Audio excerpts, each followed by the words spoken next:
vamos a dar en este caso inicio al análisis del artículo de Niña Greses, Construcción de Identidades Políticas en Paraguay.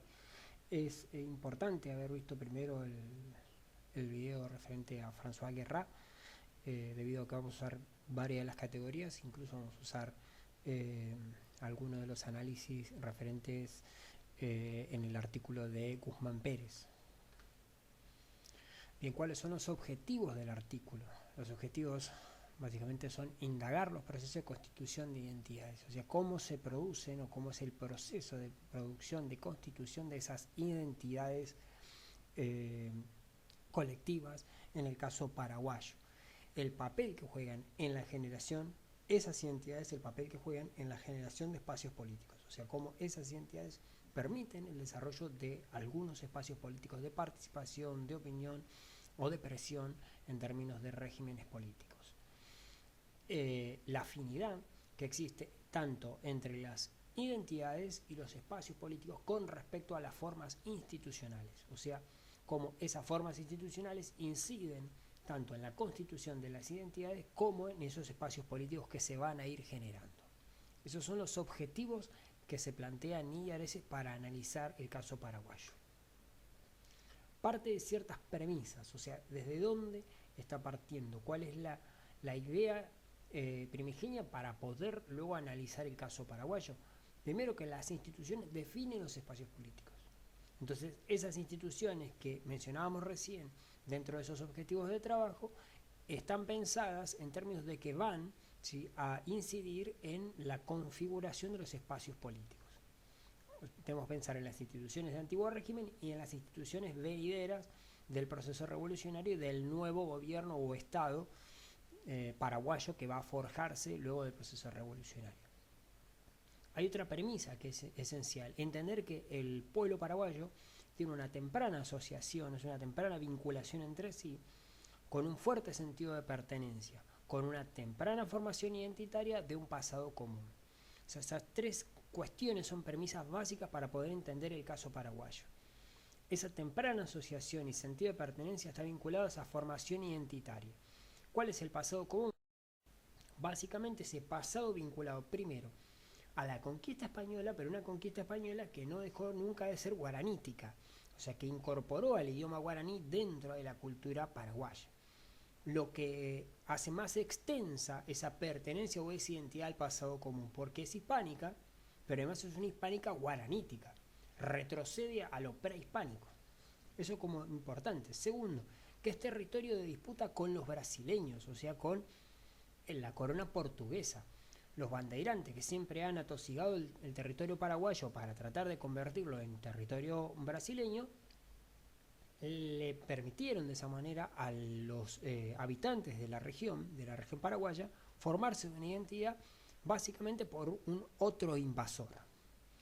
Además de eso, la historia de Paraguay como ciudad fundada anterior a Buenos Aires y ciudad desde la cual salen los pobladores de la futura Buenos Aires cuando se lo funda, hace que Paraguay tenga con respecto a Buenos Aires un vínculo de conflicto, un vínculo constantemente conflictivo, asociado a esto de ser la fundadora de Buenos Aires, pero Buenos Aires va a ser, con el paso del tiempo, la gran capitalizadora de esa posición portuaria, y que va a generar conflictos en principio cuando la corona resuelva en el siglo XVII la separación de Buenos Aires de la gobernación del Paraguay en dos gobernaciones separadas.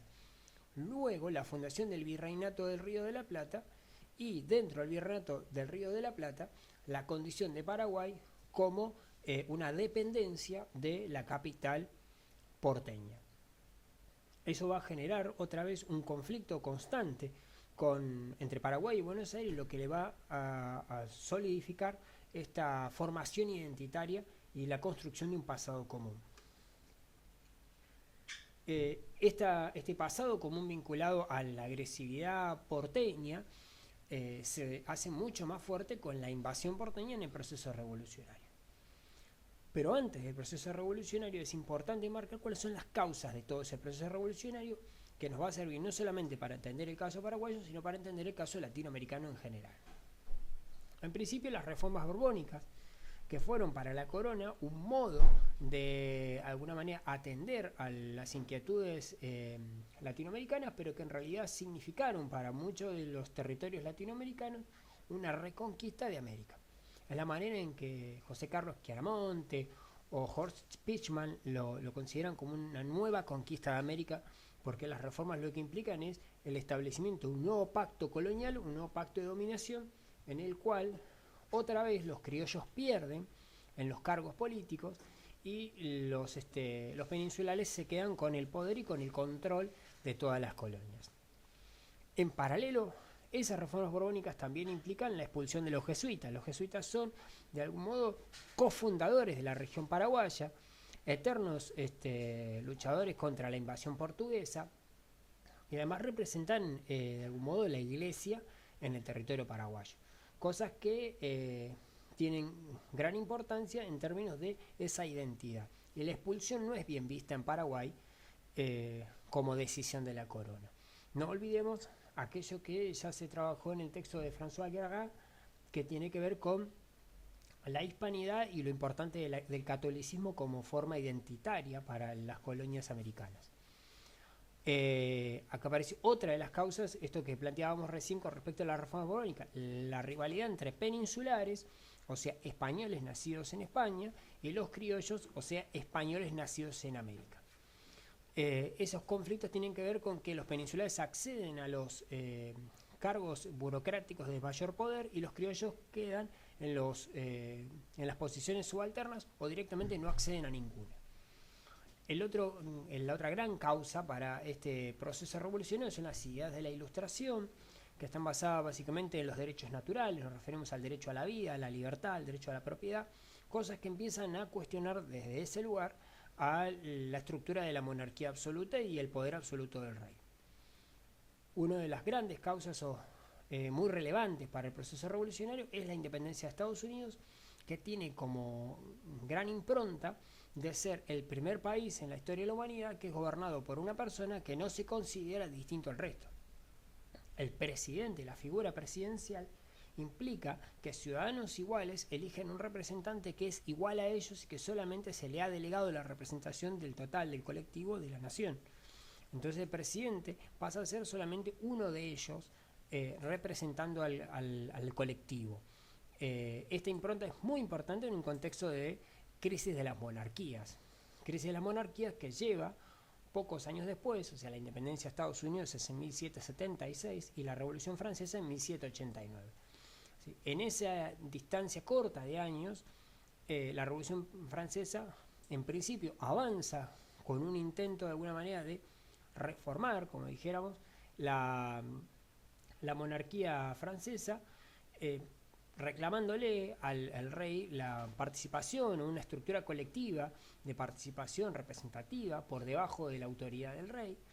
Y entre 1789 y 1791 ese es el eje del debate de los procesos revolucionarios franceses.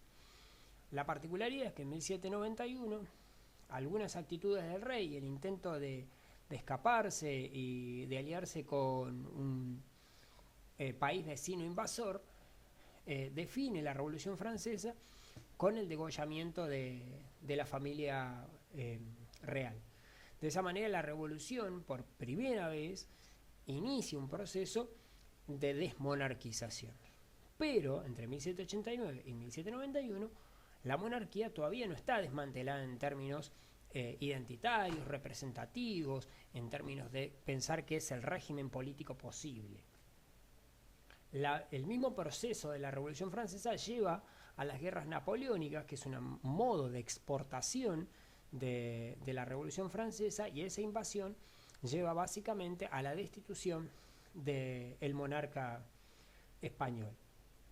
La destitución, conocida como la farsa de Bayona, implica que el rey Carlos IV abdica, o sea, entrega su corona en la cabeza de el hermano de Napoleón Bonaparte, de José Bonaparte, y al entregar la corona se considera que es una farsa, que no es lo formal y no debe ser así. De ese modo, Fernando VII, hijo de Carlos IV, se autoproclama rey, heredero con derecho sucesorio, pero como no es coronado en el lugar formal donde debe serlo, tampoco una parte de la hispanidad lo reconoce como rey. En ese conflicto, el problema es justamente quién de todos es el rey. En el caso paraguayo se convoca, o sea, la Junta de Buenos Aires del 25 de mayo de 1810 convoca al resto de los territorios que están dentro del virreinato del Río de la Plata a que elijan sus diputados y los envíen como representantes para la Junta Grande. En Paraguay el gobernador convoca un congreso de notables y esos congresos de notables debe considerar esta invitación de Buenos Aires e intenta resolver la lealtad, si la va a declarar en torno a Carlos IV, o sea, rey abdicado, o a Fernando VII, rey autoproclamado. Cuestión que no debería ser y que no correspondía porque no era la finalidad del Congreso. La vacatio regius tiene que ver básicamente con la vacante regia, no hay rey, no hay un rey que renunció a su corona y hay un rey que se autoproclamó y no ha podido ser coronado formalmente. Eso lo que produce es una disgregación en los pueblos de la soberanía del monarca. ¿Qué quiere decir esto? Que de algún modo el famoso pacto de sucesión implica que el pueblo pacta con el monarca una soberanía, un gobierno. No estando el monarca, esa soberanía retrovierte, o sea, vuelve a manos del pueblo. El problema es que cuando vuelve al pueblo pensado de manera singular, nos encontramos automáticamente con que ese pueblo no es un singular, es un plural. Y aparecen los diferentes pueblos, o sea, todos aquellos reinos que mencionáramos en el texto de François Guerrat, pero también todos esos reinos además vinculados a todo lo que es América. En la lógica paraguaya se hace cotidiana la convocatoria a elegir representantes para organismos colegiados. ¿Qué significa esto? Que esos pueblos en los cuales ha retrovertido la soberanía consideran el modo más legítimo para continuar o darle continuidad a los gobiernos en el espacio paraguayo a llamar cotidianamente a representantes para que en organismos colegiados, llámese juntas, congresos o asambleas, resuelvan los problemas tocantes al interés público. Entonces el Congreso paraguayo jura lealtad al Consejo de Regencia, o sea, ni a Carlos IV, rey abdicado, ni a Fernando VII, rey autoproclamado, sino al Consejo de Regencia, que es esa junta que se formó primero en Sevilla y luego en Cádiz, y que se supone portadora de la soberanía española y que es la que ahora está proclamando la entrega o el envío de diputados desde todos los reinos de España. Ese mismo Congreso paraguayo que jura lealtad al Consejo de Regencia organiza la defensa local. Estas dos decisiones, ¿sí?, jurar lealtad y organizar la defensa local, molestan a Buenos Aires. ¿Por qué? Porque acá lo que está en conflicto, y esto es necesario repasar lo que plantea Guzmán Pérez, lo que está en conflicto es cuál es la Junta Suprema, cuál es la Junta que está por encima y cuál es la que debe tomar decisiones. Acá hay juntas que están superponiendo injerencias, o sea, decisiones, jurisprudencias, qué es lo que debe hacer cada una y qué es lo que no estaría debiendo hacer la otra. Una de las cuestiones que se plantea dentro de esta vacatio regis en Paraguay es que el pueblo, según Gaspar Rodríguez de Francia, no transfiere la soberanía, solo delega el ejercicio. O sea, el pueblo es portador eterno de esa soberanía, es intransferible esa soberanía, siempre va a estar en el pueblo, y lo que el pueblo le entregó al monarca y ahora le va a entregar a sus representantes es solamente el ejercicio de esa soberanía, que la lleven adelante, pero esa soberanía siempre va a estar en manos del pueblo, según el análisis que hace Rodríguez de Francia en ese mismo momento. El 14 de mayo de 1811, o sea, poco menos de un año después del 25 de mayo de 1810, en la gesta patriótica argentina, el movimiento revolucionario paraguayo pide la destitución de ese gobernador que había liderado aquel Congreso original, Congreso de Notables. Y en respuesta a la destitución del gobernador, forma un nuevo congreso, un congreso general, que solicita la formación de una junta gobernativa superior de provincia. Aquí hay una cantidad de cosas que vuelvo a decir, es necesario cotejar con aquello que plantea Guzmán Pérez, porque tenemos un congreso general, que sería una institución de carácter republicano, moderno, burgués, que está solicitando la formación de una junta gubernativa que sería un modelo mucho más pactista, antiguo régimen español. Y esa junta gubernativa aparte no es cualquiera, sino que es superior y es de provincia. O sea, todavía se identifica como de provincia. No es un estado-nación o un territorio independiente, es una provincia, entonces es una dependencia.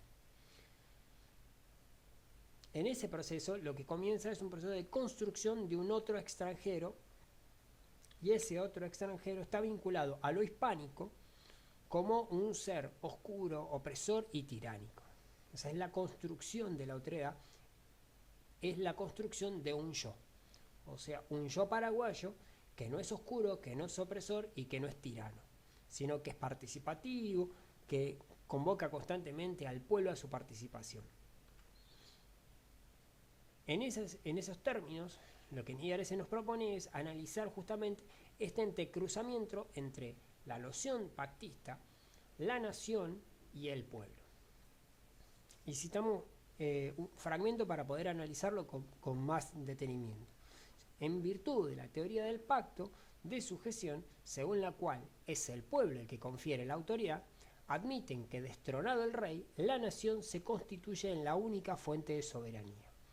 Eso significa que si el pacto, lo que está planteando es que si el pacto de sujeción que fue entre el pueblo y el rey, una vez destronado el rey, aparentemente la soberanía no volvería al pueblo, sino que es la nación, la nueva poseedora, la que detenta esa soberanía. Es la única fuente de soberanía y es interesante porque es el pueblo el que transfiere, pero no es el nuevo depositario, es la nación. O sea, emerge una nueva figura, que es una figura que no era tan presente en el antiguo régimen y que es mucho más fuerte en estos procesos revolucionarios, que es la figura de la nación. Habría que analizar qué tipo de naciones con respecto a lo que Guerra propone de nación antigua, de nación moderna. Lo que propone Niño D'Arese es que existe una doble soberanía. El pueblo representado, que es preexistente, esa es la primera soberanía. Es el pueblo que, como decíamos recién, solamente entrega el ejercicio de su soberanía. Siempre la posee esa soberanía, es de él, no la puede tener otro. Y acá vemos otra vez el choque entre pueblo y nación. ¿Y cuál es la otra soberanía? La otra soberanía es la que está sujeta a ratificación, o sea, la que cada vez que votamos, ¿sí?, se ratifica y la delego en un representante. O sea, es la parte de la soberanía que yo delego en la representación. La otra parte de la soberanía siempre está en manos del pueblo. O sea, hay una soberanía en dos partes, la que siempre está en manos del pueblo y la que es delegada en manos de un representante. Entonces dice, bueno, de ese modo lo que yo tengo son pueblos que se convirtieron en soberanos, ¿sí? Entonces, los pueblos acá no están pensados como un colectivo abstracto, sino como los espacios de la comunidad política, los espacios menores de la comunidad política. Y en esos pueblos no hay un pueblo paraguayo, hay varios pueblos de Paraguay. Por decir, está el pueblo de Villa Constitución, está el pueblo de Asunción, o sea, todos esos pueblos conforman un solo pueblo. Ese solo pueblo es el poseedor, ¿sí?, eterno de alguna manera de la soberanía, que la está delegando, que la está entregando en sus representantes ratificados por el voto. El 20 de julio de 1811 se firma la independencia. Es la primera independencia de todo el continente latinoamericano. ¿Sí? Del subcontinente latinoamericano, el primer país en firmar la independencia es Paraguay. De hecho, para Belgrano es la demostración de que Paraguay está avanzado en las discusiones políticas que son necesarias a la organización americana. Se lo comunica, esta independencia se la comunican a Buenos Aires y en esa comunicación se le establecen condiciones si es que Buenos Aires está dispuesto a formar un Estado unificado. Eso significa que de algún modo no está cerrada la discusión acerca de formar parte de un Estado superior con Buenos Aires. Pero ese formar parte con Buenos Aires de un solo Estado significa que a Buenos Aires primero hay que darle condiciones. ¿Por qué? Porque no deja de ser Buenos Aires siempre un enemigo potencial. Y eso también ayuda a estructurar esta lógica del enemigo potencial y de un nosotros siempre atosigado, siempre amenazado por estos enemigos. O sea, una identidad paraguaya vinculada a la constante amenaza tanto de españoles, que eran oscuros, que eran tiranos, a los portugueses, siempre preparados para invadir Paraguay, o a Buenos Aires, siempre ambicioso, intentando controlarlo todo el territorio paraguayo. En esa misma instancia, lo que se reconoce es pertenecer a una misma nación con el resto de las provincias. O sea, hay una identidad de nación de pasado común con Buenos Aires, con Córdoba, con Tucumán, ¿sí? Pero eso no implica la necesidad de formar un Estado. O sea, son dos cosas distintas. Hay un pasado común que los une, pero ese pasado común no necesariamente debe cristalizarse en un Estado común. En agosto se produce la primera crisis de ese gobierno. O sea, el proceso de independencia no lo resuelve todo. Lo que no hay todavía es un cierto grado de legitimidad o de estabilidad en el régimen político. ¿Cómo se logra la estabilidad de esa república soberana? Se convoca un nuevo congreso con diputados de las clases más bajas, lo que permite de algún modo integrar a toda la sociedad.